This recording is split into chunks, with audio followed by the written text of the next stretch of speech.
যারা দেশের জন্য স্বর্ণপদক জেতেন, যারা দেশকে যে কোনো ক্ষেত্রে 1 নম্বর স্থানে পৌঁছে দেন, সরকার আর প্রশাসন তাদের দুহাত ভরে পুরস্কৃত করেন, সম্মানিত করেন। এই ন্যাশনাল হিরোদের ভালো চাকরি দেওয়া হয়, ফ্ল্যাট দেওয়া হয়, সম্পত্তি দেওয়া হয়। আর এই সব কিছু ওনাদের প্রাপ্য, কারণ ওনারা দেশের মুখ উজ্জ্বল করেছেন। কিন্তু দেশের এমন কিছু সাহসী ছেলে আর মেয়ে আছে যাদের দেশপ্রেম আর সাহসিকতার গল্পগুলো সরকার, মিডিয়া, সমাজ সবার স্মৃতি থেকে মুছে যায়, অখ্যাতির অন্ধকারে বিলীন হয়ে যায়।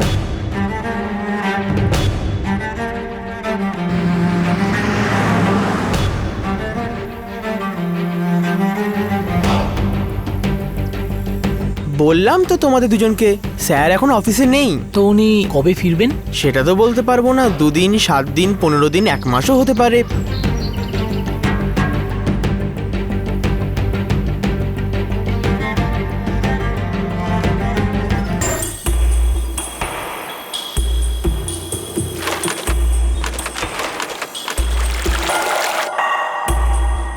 আরে দাদা একটু সাবধানে। হ্যাঁ হ্যাঁ, নামান নামান নামান। হ্যাঁ, তলে একটু হাত দিন। সাবধানে, পড়ে না যেন, কাঁচের জিনিস আছে। হ্যাঁ, নিয়ে আসুন। আস্তে আস্তে, সাবধানে। হ্যাঁ, এই দিকটা দিয়ে নিয়ে চলুন, নিয়ে চলুন। এদিক দিয়ে, এদিক হ্যাঁ, দিয়ে। দেখে দেখে দেখে। হ্যাঁ হ্যাঁ হ্যাঁ, ওই দিকে।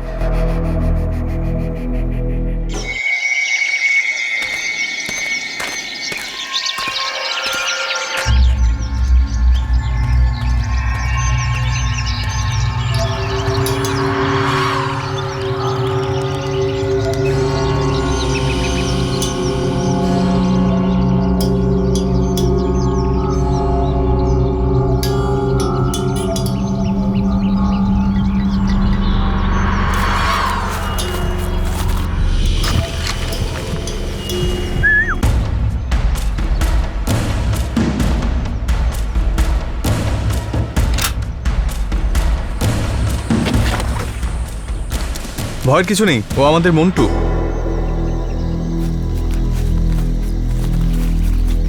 স্বপনদা, একজন পিটি টিচার আছে, লোকটার নাম হলো মৃণাল।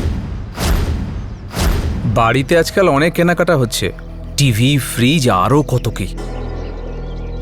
কত চাওয়া যেতে পারে? 5 তো অনায়াসেই দিয়ে দেবে।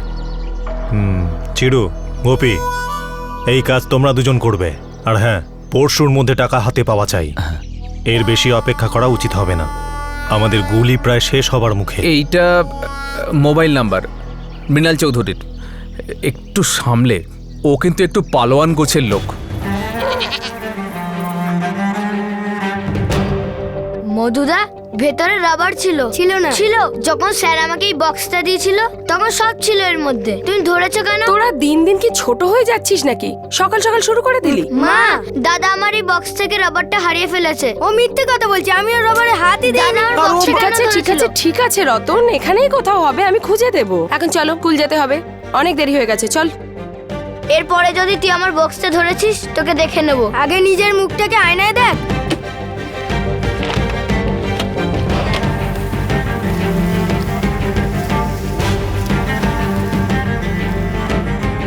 আসছি বাবা। হ্যাঁ ঠিক আছে, ভালো করে মন দিয়ে পড়াশুনো করিস। অরবিন্দ, আরে রতন, চল দৌড়াবো, চল চল। 1 2 3।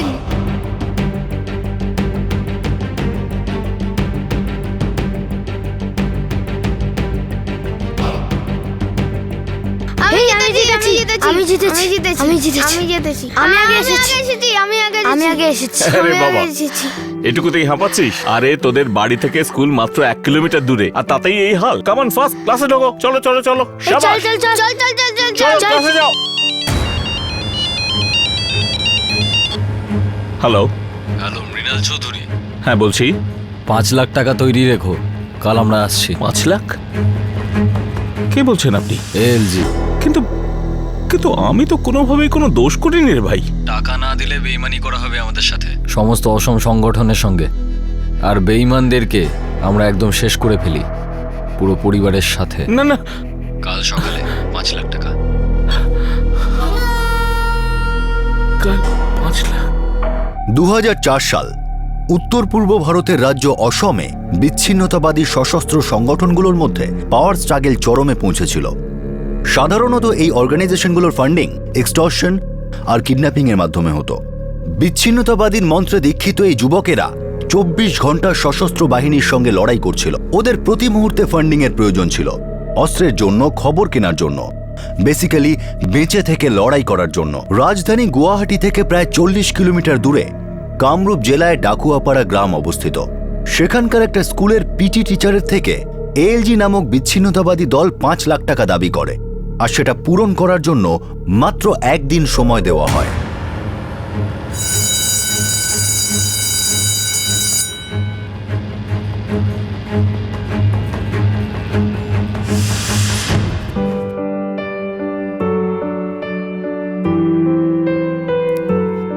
গুড মর্নিং বসো বসো বসো বসো। আচ্ছা বলো দেখি, তোমাদের মধ্যে কতজন আছে যারা মনে করে যে পৃথিবী গোল নয়? না স্যার, পৃথিবী গোল। পৃথিবী গোল? হ্যাঁ। আচ্ছা তাহলে বলো দেখি, এখানে থাকা লোকগুলো গড়িয়ে পড়ে না কেন নিচে? অরবিন্দ, বেঞ্চের ওপর দাঁড়া তো একবার। স্যার আমি কিছু করিনি। আরে তুই কিছু করিসনি, তবে করবি, দাঁড়া। আচ্ছা এবার ওপরের দিকে লাফ দে দেখি। এই কোথায় গেল, কোথায় গেল, কোথায় গেল রে? আরে কোথায় গেল? স্যার আমি এখানে। আরে ও এখানে কি করছে? আরে তুই উপরে গিয়েছিলি না? বস বস। আমাদের সকলের একটা বন্ধু আছে, গ্র্যাভিটি, অভিকর্ষণ বল, যেটা আমাদের টেনে ধরে রাখে, না পড়তে দেয় না উড়তে দেয়। এই যেমন ধর এই বইটা, এই বইটা না পড়ে যাচ্ছে না উড়ে যাচ্ছে, বুঝলি? হ্যাঁ তাহলে স্যার এই যে চাঁদ, তারা আর অন্য গ্রহরা, এরা কেন নিচে পড়ে যায় না? Very good question. আসলে কি হয় জানিস তো, যে এই বলটা স্থির আছে, এটা নিজে থেকে কখনো নড়তে পারবে না। আমি এ, বলটা বি, আমি এই বলটাকে এবার ছুড়ে দিচ্ছি, ক্যাচ। Very nice. এখন কি হলো? এই পুরো ক্লাসের মধ্যে এই বলটা আর কারুর কাছে গেল না, কিন্তু রতনের কাছে কেন গেল? কারণ আপনি আমার দিকে ছুঁড়েছেন। Very nice.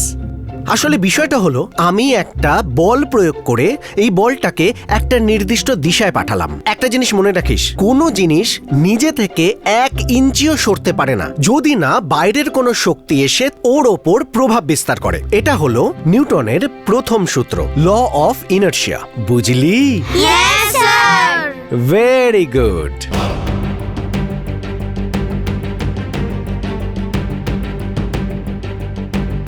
আমি আগে ধরেছি, আমি আগে ধরেছি, আমি আগে ধরেছি, আমি আগে ধরেছি, না না আমি আগে ধরেছি।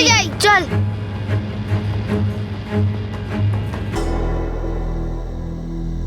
আর মাত্র 4টেই গুলি আছে। গুলি কেনার টাকা জোগাড় করতে না পারলে অবস্থা আরো খারাপ হয়ে যাবে। চিরু, গোপী, তোমরা যাও আর যেভাবেই হোক টাকা নিয়ে এসো ওই মাস্টারের কাছ থেকে। ঠিক আছে, হ্যাঁ চলো চলো।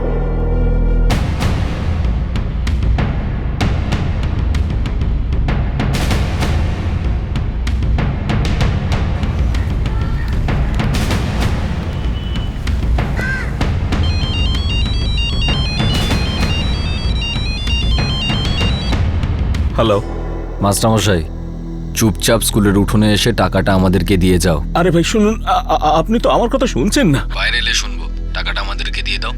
আমরা স্কুলের বাইরে তোমার জন্য অপেক্ষা করছি।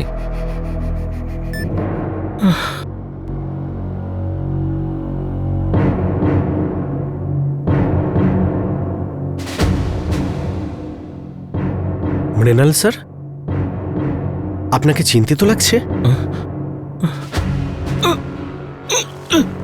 না শুনুন, ঠিক আছে স্যার, আপনাকে ঠিক লাগছে না?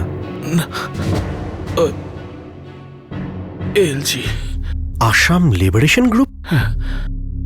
আসাম লিবারেশন গ্রুপ কম্পাউন্ডে ওরা সবাই, ওরা আমার থেকে 5 লাখ টাকা চাইছে। জানি না ওরা আমাকে কেন নিশানা বানাচ্ছে, কিছু বুঝতে পারছি না। আমার মনে হয় কোথাও ভুল বোঝাবুঝি হয়েছে। ওরা বলছে আমি যদি বাইরে না যাই তো ওরা আমার ফ্যামিলিকে শেষ করে দেবে, কিন্তু কেন? আপনি চিন্তা করবেন না, আমি কথা বলছি।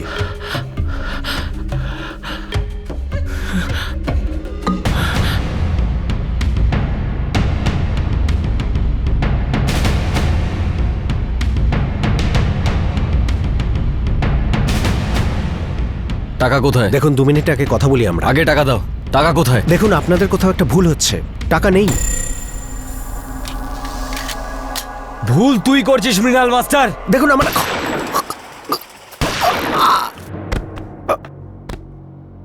Sir sir sir sir sir উঠুন না স্যার উঠুন না sir Sumit sir sir sir উঠুন না স্যার স্যার উঠুন না। সবাই পিছনে সরে যাও। দেখো, আমাদের শুধু 5 লাখ টাকা দরকার।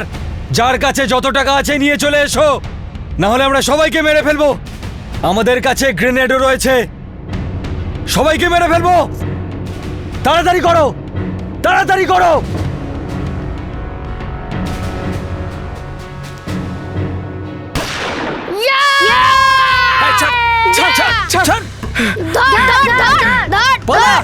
সুমিত, সুমিত, পুলিশ! আরে কেউ পুলিশকে ডাকো, পুলিশকে ডাকো!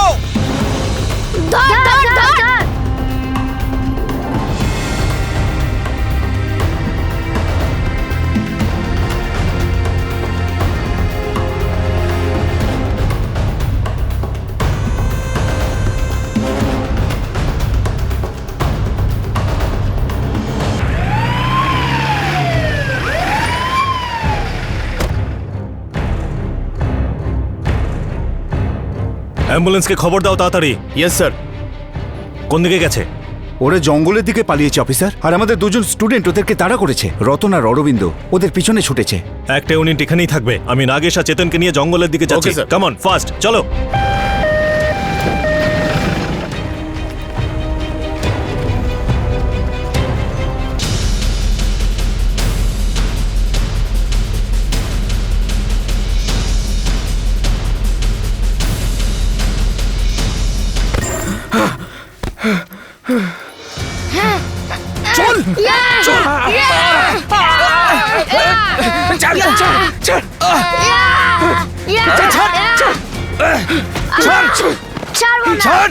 ছাড় নাহলে গুলি মেরে দেবো।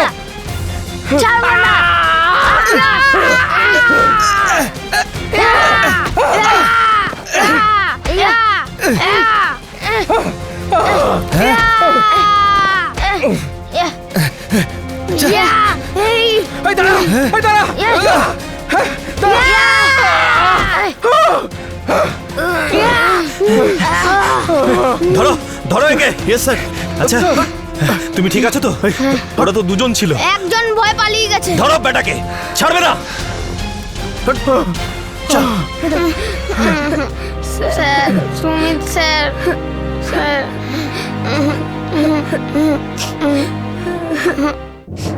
এনাকে কাছ থেকে গুলি মারা হয়েছে, আর এখানে আসার আগেই ওনার মৃত্যু হয়েছে।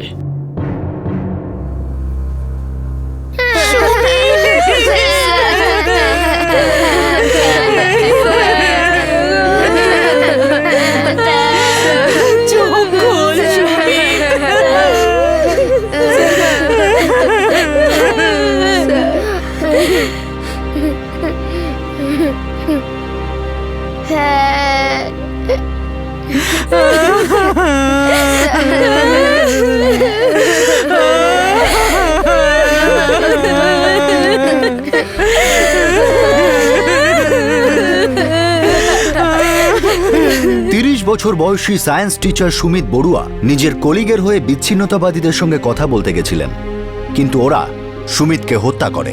সুমিত ওনার স্কুলে খুবই জনপ্রিয় টিচার ছিলেন, স্টুডেন্টরা ওনাকে খুবই ভালোবাসত। স্কুলের 2জন ছাত্র অরবিন্দ আর রতনের কাছে উনি হিরো ছিলেন, রোল মডেল ছিলেন। ওরা ওদের প্রিয় সুমিত স্যারের হত্যা সহ্য করতে পারেনি। এই 2জন স্কুল ছাত্র নিজেদের প্রাণের মায়া না করে ওই 2জন বিচ্ছিন্নতাবাদীকে জঙ্গলে তাড়া করলো, আর তাদের মধ্যে একজনকে ওরা ধরেও ফেললো। এই গ্রেফতার হওয়া বিচ্ছিন্নতাবাদী পুলিশের কাছে নিজেদের অনেক তথ্য তুলে দিল।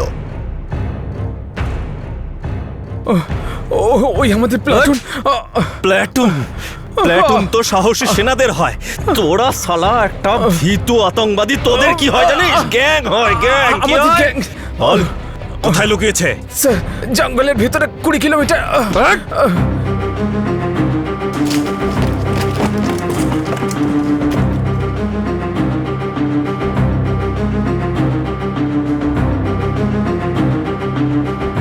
এতে এখনো আগুন আছে, ওরা খুব একটা বেশি দূরে যায়নি। চলো।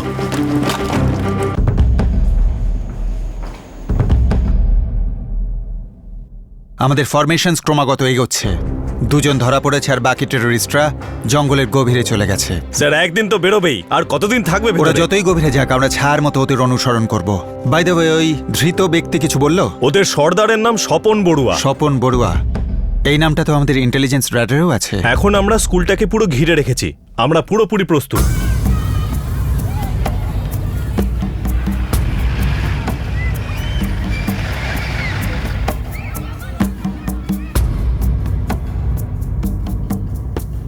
আমি জানি না কেন অফিসার, ওই লোকগুলো আমাদের স্পোর্টস টিচার মৃণাল চৌধুরীর কাছে এত টাকা কেন চাইলো? আরে সুমিত তো শুধু ওদের বলতে গিয়েছিল যে ওদের হয়তো কোনো রকম ভাবে কিছু ভুল হচ্ছে, অ্যান্ড দে শুট হিম। সোজা গুলি করে দিল। দেখুন প্রিন্সিপাল, আপনাদের ওই দুই স্টুডেন্টস সত্যি দারুণ কাজ করেছে, কিন্তু ওদের দুজনেরই এখন জীবনের ঝুঁকি রয়েছে। ও মাই গড। দেখুন এই টেররিস্টদের খোঁজর গ্রামে গ্রামে ছড়িয়ে রয়েছে, আর স্বপন বড়ুয়ার গ্যাং এই দুটো ছেলের ওপর তাদের প্রতিশোধ নেবার চেষ্টা করবে। তাহলে এখন অফিসার আপনি আমাদের কি করতে বলছেন? দেখুন, আমরা ওই দুটো ছেলেকে আমাদের সঙ্গে আমাদের বেস ক্যাম্পে নিয়ে যাব, সেখানেই ওরা সম্পূর্ণভাবে সিকিউর থাকবে। Very good. আর ওদের পরিবারকেও বোঝাতে হবে principal, this is very serious. ওকে।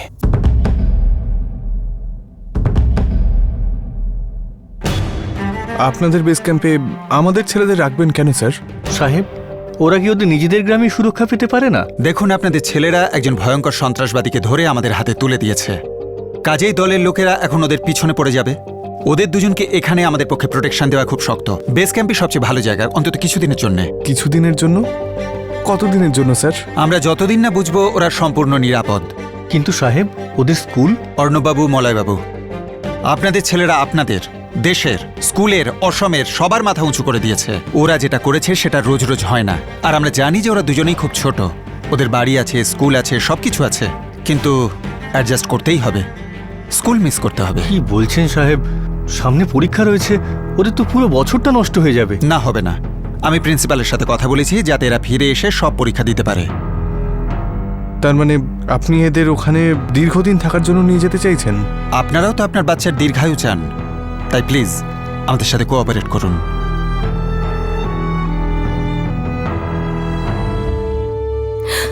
নিজের খেয়াল রাখো রবি। নিজের খেয়াল রেখো, সাবধানে কোনো ঝুঁকিপূর্ণ কাজ করো না, ঠিক আছে? খাওয়া দাওয়া করিস, ঠিক আছে? একটা পরামর্শ আছে আপনাদের দুটো পরিবারের জন্য আর সমস্ত গ্রামের জন্য। আপনারা প্রত্যেকে আপনাদের মুখ একেবারে বন্ধ রাখবেন।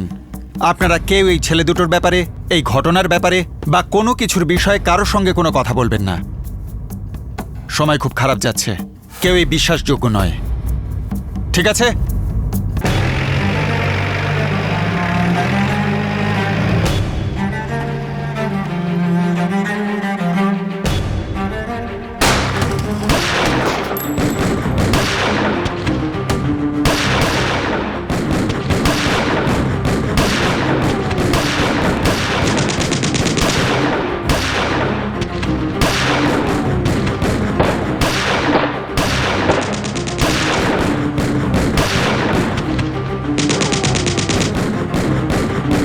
বিচ্ছিন্নতাবাদী আর সশস্ত্র সেনাদের মধ্যে লড়াই চলতে থাকলো। কিছু লোক মারা গেল, কিছু ধরা পড়ল, কিন্তু এসব সত্ত্বেও মানুষের মধ্যে ওদের আতঙ্ক কমল না। ওদের হুমকি প্রায়ই সত্যি হয়ে যেত। এই দুই স্কুল বয় অরবিন্দ আর রতনের প্রাণের ঝুঁকিটা একটা নির্মম সত্য ছিল। এই দুজন টিনেজারের জীবন যেন একটা ওয়ান ওয়ে স্ট্রিটে ঢুকে পড়েছিল, যেখানে প্রতি পদক্ষেপে রেড সিগন্যাল রয়েছে।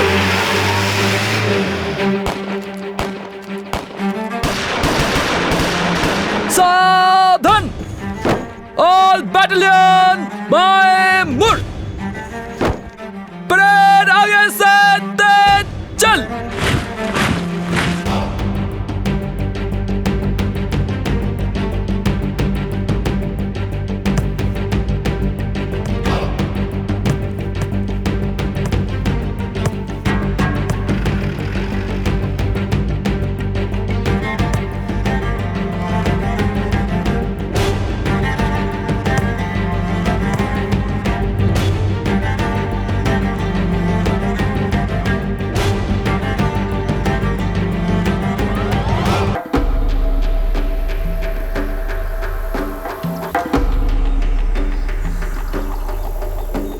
আমি তো শুনলাম জঙ্গলের মধ্যে 5-6 কিলোমিটার পর্যন্ত ধাওয়া করে ওই দুটো ছেলে ওদের ধরেছে।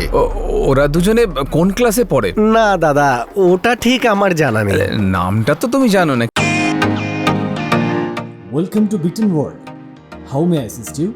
নতুন ফ্ল্যাটের জন্য একটা স্ট্যান্ড ফ্যান আর কুলার নেব। এই পচা গরম থেকে একটু স্বস্তি চাই। বাজার চলতে সব ব্র্যান্ড আর ভরসাযোগ্য নয়। তার জন্য তো আমাদের ফ্যান আছে, all purpose bullet table fan, ceiling fan. আমাদের সিলিং ফ্যান কিন্তু 30 মাসের ওয়ারেন্টি সহ পাওয়া যায়।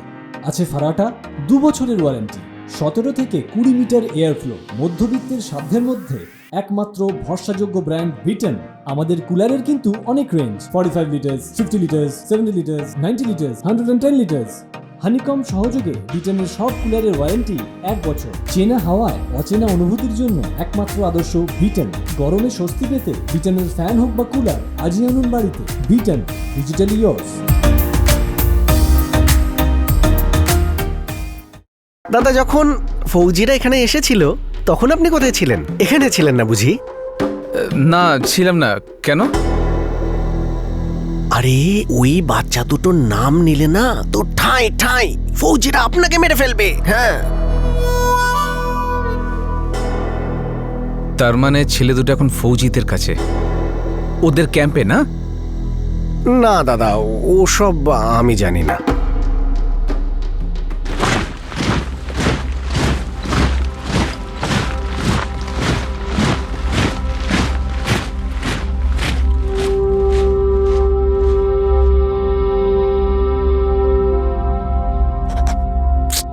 অরবিন্দ, আর ভাল লাগছে না।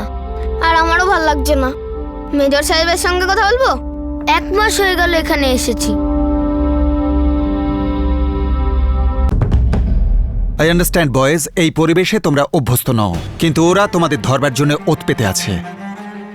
আমরা ওদের সঙ্গে লড়ছি, আর এই লড়াই আরো কিছুদিন চলবে। বাড়ির কথা মনে পড়ছে। মা বাবাকে অনেকদিন হয়ে গেল, একবারও দেখিনি। লিসন বয়েজ, শক্ত হতে হবে আমাদের জওয়ানদের মতো। ওরাও তো তোমাদের সুরক্ষার জন্য, এই দেশের সুরক্ষার জন্য বহুদিন নিজের পরিবার থেকে দূরে থাকে। স্যার, আমাদের মা বাবা কি এখানে এসে থাকতে পারে? লিসন বয়েজ, একটু বোঝার চেষ্টা করো। এটা একটা মিলিটারি ক্যাম্প, এখানে ফ্যামিলি থাকা সম্ভব নয় তো। তাহলে মাঝে মাঝে ওনাদের আসতে বলুন না স্যার, অথবা আমাদের ওখানে নিয়ে চলুন। কিছু একটা করুন প্লিজ। আমি ব্যবস্থা করব, তবে কিছুদিন বাদে। এখন ওদের ইনফরমাররা চতুর্দিকে ঘুরে বেড়াচ্ছে। যে কোনো একটা পদক্ষেপ তোমাদের গ্রামের পক্ষে, তোমাদের বাবা মার পক্ষে বিপজ্জনক হতে পারে, আর তোমাদের পরিবার বিপদে পড়ে যেতে পারে।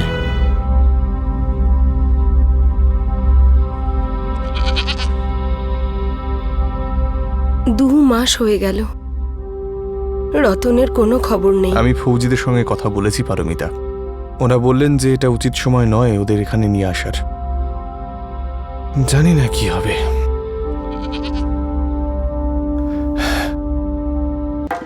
নমস্কার মলয়দা।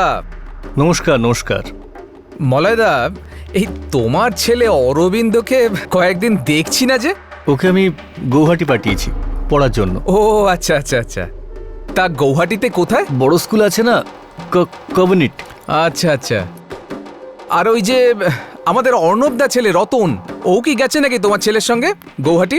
না না, ও তো একাই গেছে, ওর ব্যাপারটা জানি না। না না না, আমি তো এমনি জিজ্ঞাসা করছিলাম। আরে দুজনে খুব ভালো বন্ধু না? আরে দেখতে পাচ্ছি না ওদের কতদিন। হ্যাঁ ঠিক আছে, আসি মলয়দা। আচ্ছা চলো। কদম তাল, শুরু হলো, শুরু কর।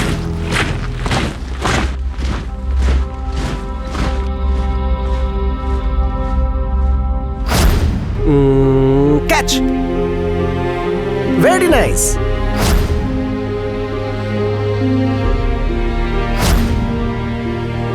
এই কোথায় গেল, কোথায় গেল, কোথায় গেল রে? স্যার, আমি এখানে। চল রেস করি। না রে, ভালো লাগছে না। প্রাণ!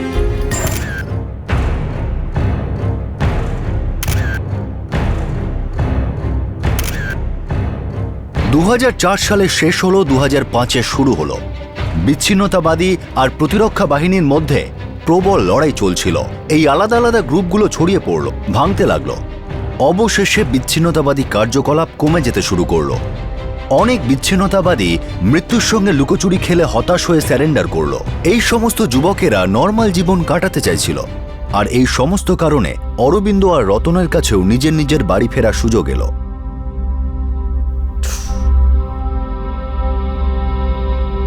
এই চিচকাদুনে, ভালো করে দেখ নিজের পেন্সিল বক্সটা।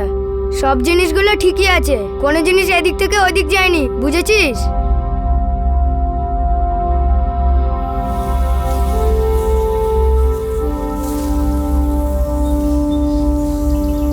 এই রতন, ভালো করে মন দিয়ে পড়াশোনাটা করিস, ঠিক আছে?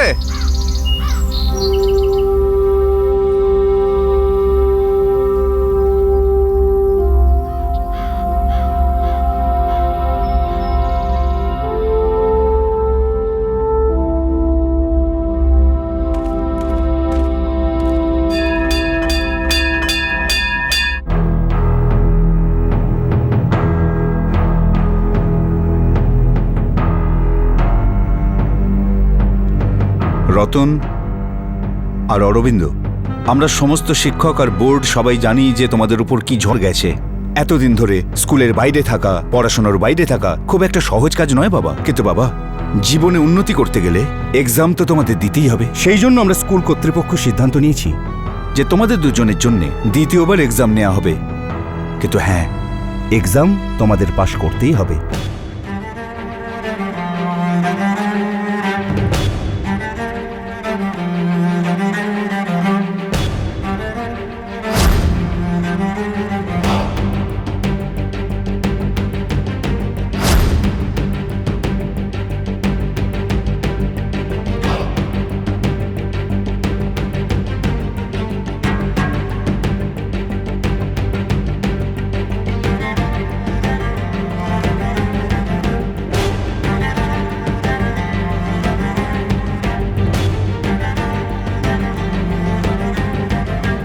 এখন রতন 21 বছর আর অরবিন্দ 23 বছরের যুবক। 6 বছর আগে এই দুই ছাত্র নিজেদের প্রিয় সায়েন্স টিচার সুমিত স্যারের খুনিদের তাড়া করেছিল আর তাদের ধরিয়ে দিয়েছিল। এই হত্যাকারীরা একটা বিচ্ছিন্নতাবাদী দলের সদস্য ছিল, যারা অসম রাজ্যে আতঙ্ক সৃষ্টি করেছিল। কিন্তু এই দুই টিনেজারের এই বিচ্ছিন্নতাবাদীদের সঙ্গে লড়াই কি সাহসিকতার পরিচয় ছিল? সত্যিই কি এতে কোনো বীরত্ব ছিল, নাকি এটা উত্তেজনার বশে নেওয়া একটা স্পন্টেনিয়াস পদক্ষেপ ছিল, যেটা আবেগে নেওয়া হয়েছিল, ক্ষণিকের মধ্যে নেওয়া সিদ্ধান্ত ছিল? সন্ত্রাসবাদীদের সঙ্গে লড়াইয়ে এই দুজনকে অনেক মূল্য দিতে হলো। এই দুজনেরই জীবনের ঝুঁকি ছিল, আর প্রশাসন ওদের সুরক্ষা দিয়েছিল।